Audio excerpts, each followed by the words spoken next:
Mr. Semakula Emmanuel. How are you? I am okay. The octopus of WEKOnnect group. You have been here for almost 8 years now, coming to 9.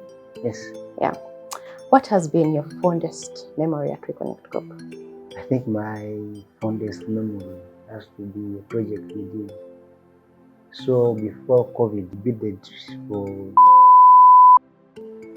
And I think what I remember about the project is that we submitted the proposal with 15 minutes to go, and it was a hard copy delivery, so we had to go to deliver the proposal. And what I remember most about that project is that we nearly knocked on a border at Bukoto near State Oil, because we were rushing through the border guy, and then the car was entering the road, so he had to make a hard break. But then, instead of stopping and then complaining, we just swerved past him and drove. And I remember when I arrived at the gates, the askari, the first thing he asked was, "Are you sure there's still time for you to submit the thing?" And then he said, "You just submit, we shall see." So I wrote in the book, and then I think after like 2 months, we awarded the contract. And I remember it was one of those big jobs that even during COVID sort of like kept people around and what. That's the first one. Then the second one I can remember was we're doing. I remember we had to go to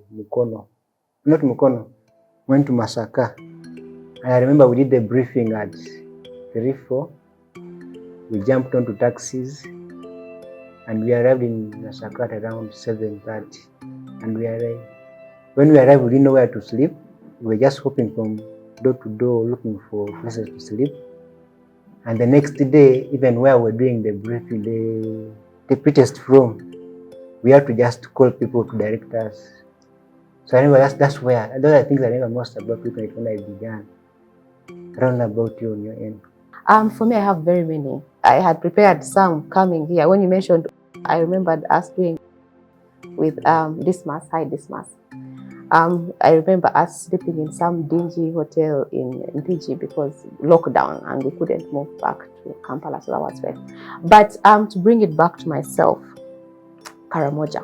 The first time we went to Karamoja, I just joined WEKOnnect in 2018-ish, and we left late and we were not reaching. Back then the roads were bad. We were driving and we were not reaching, and I thought, this is the time we will die, because Karamoja is like the far end. So even when I called my parents and I said, I'm coming, they said, where? How? So that was, and then also getting into there and meeting the communities and seeing how different they are from us. That was interesting for me. The other one is Kweli, and we were on it together. I remember. It was so interesting. One, the kind of work that we did, but also the trips that we took, the hotels that we stayed in, the communities that we visited, us when we walked on the clouds and they almost swallowed us together. In Kapchora. Yeah, sleeping in the camp in Ramwanja, going in the Eningo in Kanungu, crossing to Congo. Yeah, so that was really, really amazing for me. The thing I remember about Kweli, I remember was in Karamoja. I don't remember that incident because I remember when some people were eating. Remember those boys were chasing a rat in the hole and they wanted to eat it. Because I'd never thought about, they always, you're watching the news and say people eating rats and what. I'd never really conceptualized the whole idea of someone eating rats. Then I went to Karamoja and these boys were borrowing a hole to look for a rat, and when they got it, they were like very excited and what. I was like, man, it's perfect, it's special. Yeah, his entire work amazing. That one day you're still in the boardroom and you're typing and you're being very important. You're flying or you're doing something. Oh, you're there and the wind is blowing you in a beam and you're going with it. Because I remember when we were in, it was in Nakapiripirit. I remember when it rained, and our colleague Louis said, you know what, if it was another organization, would have just submitted a report saying it rained, couldn't have the whole day event. Yeah. And up to today, I think about that moment every time we sort of feel challenges and we're like, our mentality is to soldier on and do while most people's mentality is to say, you know what, this happened out of my control, we won't do it. Yeah. But think about the work we have done over the time. What do you think has been one of the greatest impacts, like, to you on a professional and personal level? Oh, there's been a lot. Professionally, sitting in that boardroom, receiving a terms of reference, brainstorming about it, writing the proposal and winning the job. There's no joy that can compare to that. Well, besides childbirth, definitely. But it is so fulfilling when you win a job for the business, because you feel like you're contributing to people's livelihood. So for me, that has been the greatest impact for me. But also WEKOnnect giving me the opportunity to lead young people, to lead people that are a bit older than me. That has been so great and life-changing for me and impactful for me as WEKOnnect. What about you? For me, at a business level, I think it is seeing this conclusion work, because I think we do conclusions almost every quarter, and we have done it in Kampala with high-level people, ministry and what. We have done it in Kapchora with the Carters and what. We have done it in Sudan with young people. We have also done it we did it in Hoima with the foundation. And I think all those conclusions, what really impresses you the most is that the participants, you really see that when you leave the session, one, they are happy, two, they were not bored, and three, they feel like, yeah, I feel empowered to tackle this problem. Because in most cases, they will tell you, I go for workshops, and they tell us what to do. But here, I feel like it is me who's getting the solution for the problem, and it is not someone else. All people are doing is empowering me, giving me the framework to sort of like look for the solution myself, because I understand the problem. I know what I can do to solve it. What about you at a personal level? What do you think has been the impact of our work at WEKOnnect? Before I get to the personal level, first of all, to everybody at WEKOnnect that facilitates the workshops, you're doing a good job. Recently, we did a workshop for the church, St. Charles Wanga, and after the workshop, a lady came and said, you guys facilitated so well.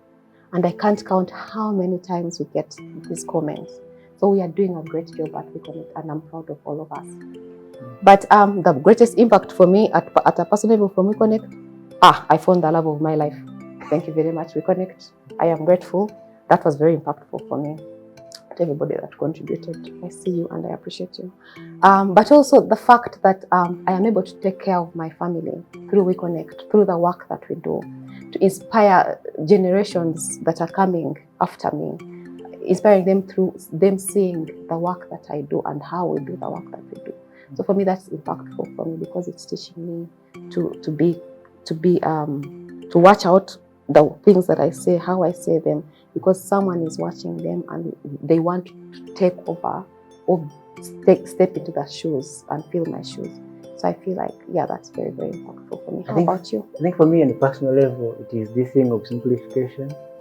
Like you see, WEKOnnect has given us the opportunity to sort of like be in different places, meet new people. Like now we work with the African Society for SBC. We also work with other partners outside, both at personal level. But sometimes you feel like this thing of a simplification makes work very easy. Like even when you are participating in your own capacity and something very complex, your idea is, how do I make it very simple? If even those around me to understand it, because like what I've noticed about out there, what happens in most cases is that on so many incidents, people want to overcomplicate things.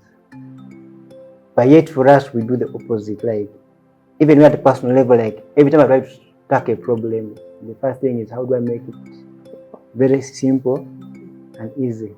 Like for example, when I'm talking to my kids right now, every time they ask me a question, I don't give them the hard answer. it's a case of how do I make this so easy for Kyrie so that when she sees it, she'll understand it. Which is not like the case with other people, because other people will explain the same thing and she'll be like, I don't understand it. I know you explain, but I don't understand. So I think that's something I've taken up, and I feel like that's my biggest contributions everywhere. Like, how do you make this so easy so that someone sees it, is like, that's what you're talking about. Then you find people open up and telling everything.